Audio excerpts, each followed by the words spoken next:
여기 한국으로 전지훈련을 왔다는 이탈리아 여성 마라토너가 분노한 채 소리를 지르고 있습니다. 아니, 한국은 전기도 안 들어오는 나라였단 말이야? 도대체 누가 이런 나라에 전지훈련을 오자고 한 거야? 그러나 그녀는 10초 뒤 놀라운 장면을 목격하고 그만 머리를 감싸쥐고 주저앉고 마는데요. 그렇다면 그녀에겐 대체 무슨 일이 있었던 건지 자세한 내용 살펴보도록 하겠습니다. 안녕하세요. 저는 이탈리아 출신의 마르타라고 합니다. 저는 마라톤 선수로 활약하고 있고 최근에는 한국으로 전지훈련을 떠나게 되었는데요. 그런데 저는 기대 없이 갔던 이 나라에서 굉장히 특별한 경험을 하게 되었습니다. 일단 저희 팀이 한국으로 가게 된 이유는 한국과 이탈리아와 연계된 육상 프로그램 덕분인데 한국은 최근 들어 기화 선수들도 활발하게 받으며 육상 스포츠에 엄청난 투자를 하고 있거든요. 저희 감독님 또한 한국의 인프라와 자연환경은 훈련을 하기에 딱 좋다고 말씀하셨고 그렇게 저희 팀은 한국으로 떠나게 된 것입니다. 하지만 저희가 한국으로 출발하기 직전에 문제가 생기고 말았습니다. 이미 인원이 확정된 상태임에도 불구하고 저희 팀원들 여러 명이 갑작스럽게 불참을 선언했거든요.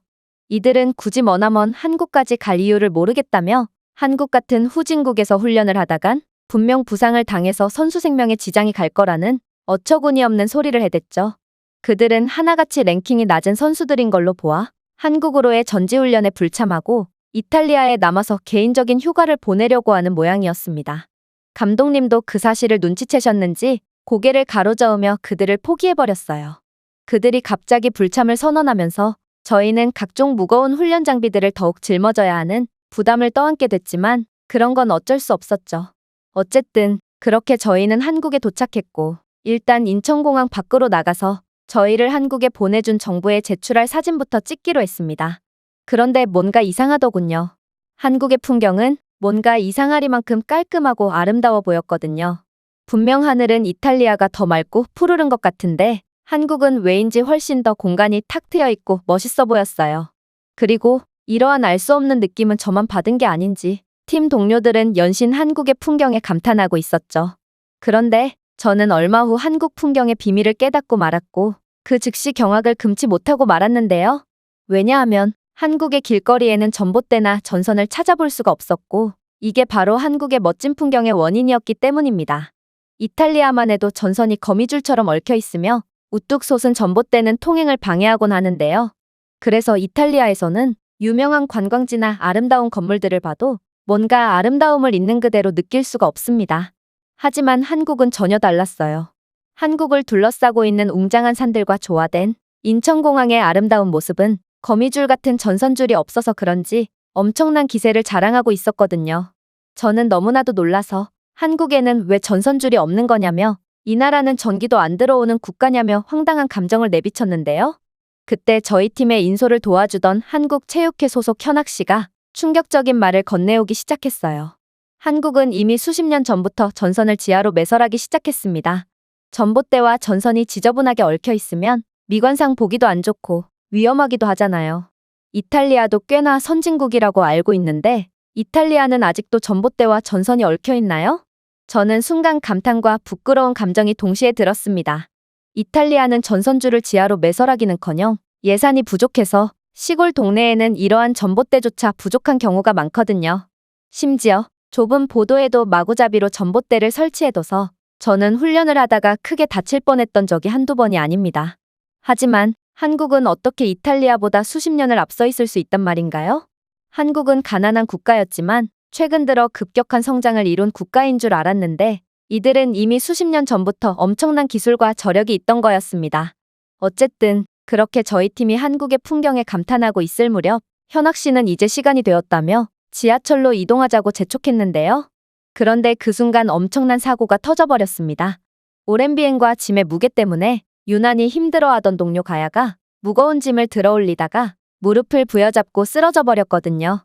가야는 안 그래도 무릎 부상으로 꽤나 고생을 하고 있던 차였는데 예상치 못한 팀 동료들의 한국 보이콧으로 인해 무거운 짐을 짊어져야 해서 무릎에 무리가 갔던 모양이었어요. 그리고 가야를 본 다른 동료들도 짐이 너무 무겁다며 불평을 하기 시작했는데요. 이들은 오랜 비행과 시차 적응 문제로 피곤해서 이제는 도저히 움직이지 못하겠다며 드러눕기 시작하더라고요. 그러나 이러한 초유의 사태에도 담당자 현학 씨는 너무나도 침착했어요. 그는 인천공항은 지하철과 바로 연결되어 있으니 정 힘들면 지하철까지만이라도 가서 쉬자는 다소 뚱딴지 같은 제안을 하기 시작하더군요. 저희는 현학 씨의 알 수 없는 제안에 황당한 감정마저 들었지만 결국 그의 말을 따라 마지막 힘을 쥐어짜내기로 했습니다. 그리고 인천공항은 정말로 지하철과 연결되어 있는 놀라운 교통 인프라를 보여주고 있었고 저희는 순식간에 지하철에 도착할 수 있었죠.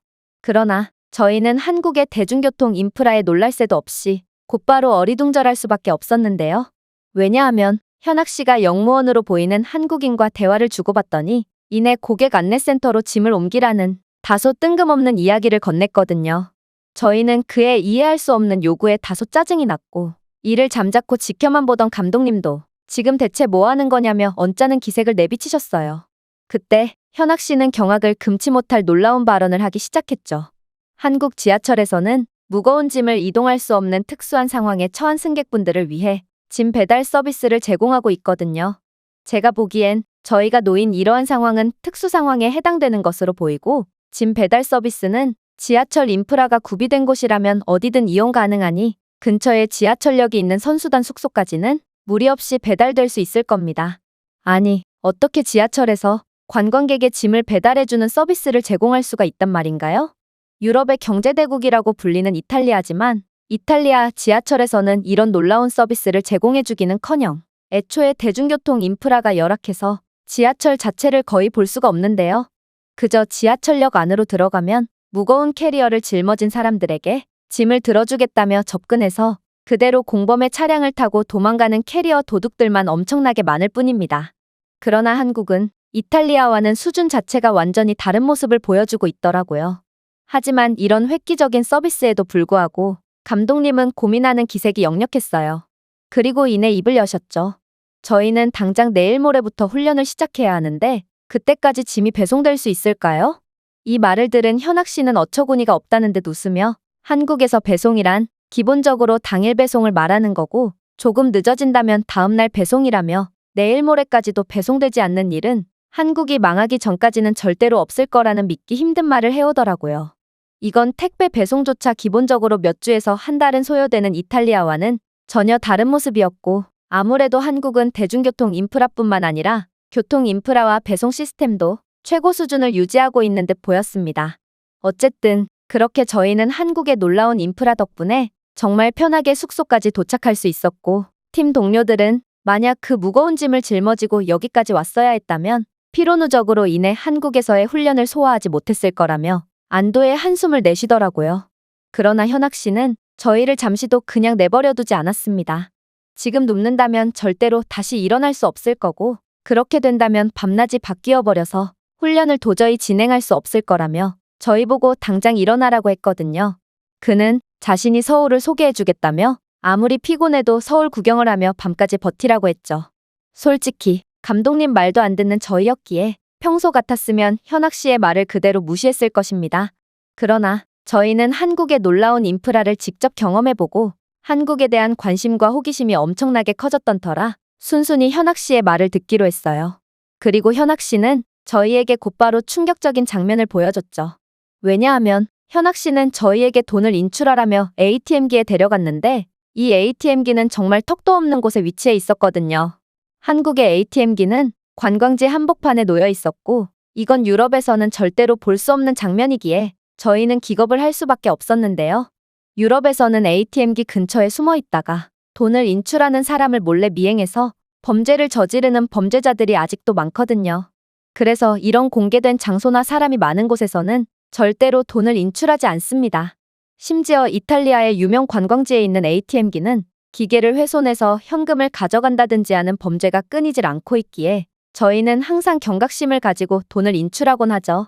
하지만 한국은 어떻게 이런 사람이 많이 다니는 관광지 중심에 떡하니 ATM기가 존재할 수 있는 것이며 ATM기에 어떠한 훼손도 없을 수가 있는 건지 저희는 한국의 치안과 시민의식 수준의 경탄을 할 수밖에 없었습니다. 그러나 이러한 한국에 대한 놀라움은 그리 오래가지 못했어요.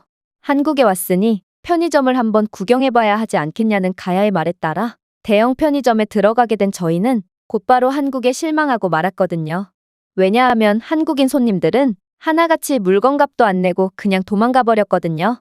그리고 직원도 어차피 자신의 가게가 아니니 괜찮다는 듯 도둑을 보고도 잡을 생각조차 하지 않더군요. 그동안 한국에 대한 좋은 감정만 가지고 있던 저였기에 이러한 한국인들의 행동은 굉장한 충격으로 다가왔는데요. 저는 왠지 모를 배신감까지 들어서 직원에게 영어로 말을 걸어봤습니다. 이봐요. 저 사람들 전부 계산을 하지 않고 도망가잖아요. 당신은 이곳에 고용된 직원이면서 어째서 도둑들을 보고도 가만히 있는 거죠?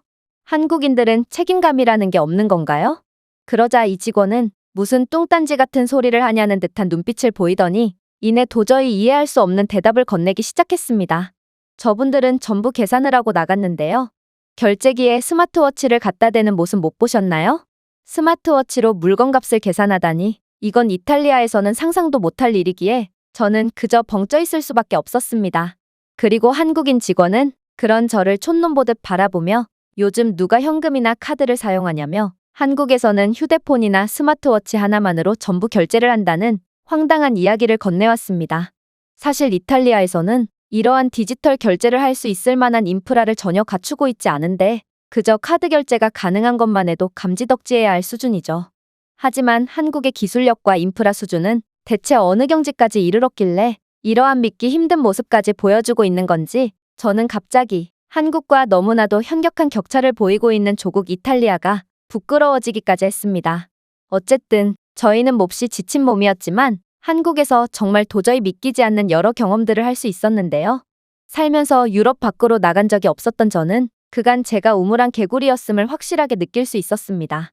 그리고 현학 씨 덕분에 한국의 시차에 완전히 적응하게 된 저희는 훈련을 위한 몸을 만들 수 있었고 한국 3일차부터 본격적인 훈련에 들어갔습니다. 저희는 일단 한국의 보도와 산책로로 이어지는 코스에서 몸을 풀기로 했는데요. 그러나 땅에 발을 디딤과 동시에 저희는 일동 엄청난 충격을 받을 수밖에 없었습니다. 왜냐하면 한국의 보도 상태는 완벽 그 자체였거든요. 한국의 보도는 조금의 훼손되거나 튀어나온 부분도 없이 정말 흠잡을 데 없는 상태를 자랑하고 있었는데요. 보도와 자동차 도로와의 경계 또한 안전펜스로 정확하게 구분되어 있어서 몹시 안전해 보이더라고요. 한국에서는 그야말로 달리기에만 집중할 수 있어서 더욱 편하고 쾌적한 운동을 즐길 수 있는 것입니다. 사실 이건 당연한 것 같지만 유럽에서는 절대로 볼 수 없는 장면입니다. 이탈리아만 해도 그렇죠. 이탈리아의 보도는 블록이 하나씩 튀어나와 있다거나 중간중간 움푹 패여 있다거나 해서 달리기에만 집중하다간 넘어지기 십상입니다. 심지어 이탈리아에서는 보도는 도로와의 경계 자체가 모호하거나 애초에 보도가 없는 경우도 많아서 이곳에서 훈련을 하다가 사고를 당할 뻔한 적이 한두 번이 아니었죠. 하지만 시설 관리 담당은 이러한 형편없는 보도 상태를 보고도 개선을 할 생각 자체를 하지 않고 있는 게 현실입니다.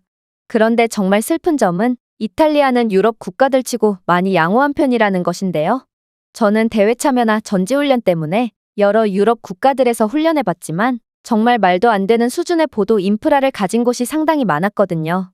심지어 전문 육상 트랙조차 제대로 관리되어 있지 않은 곳이 많으니 유럽 육상의 미래는 정말 암담하기만 할 뿐입니다. 그러나 한국은 유럽과 수준 자체가 완전히 달랐습니다. 전문 육상 트랙까지 갈 것도 없이 한국은 애초에 보도 상태가 거의 완벽에 가까울 정도로 좋았고 한국인들은 하나같이 한쪽으로 일방통행을 하는 놀라운 매너를 보여줬거든요. 심지어 훈련을 진행하는 저희를 위해 일부러 도로 쪽으로 피해주시는 한국인분들도 많았기에 저희는 한국인들의 시민의식에 정말 감탄할 수밖에 없었습니다. 이탈리아에서는 육상 트랙에서마저 길을 막아대는 사람들이 많고 그래서 페이스가 말린 적이 한두 번이 아니었거든요. 하지만 한국은 전혀 다른 수준을 보여주고 있었죠. 그러나 제가 한국을 무엇보다도 사랑하는 이유는 따로 있습니다. 그건 바로 길거리가 무척이나 깨끗했다는 것인데요.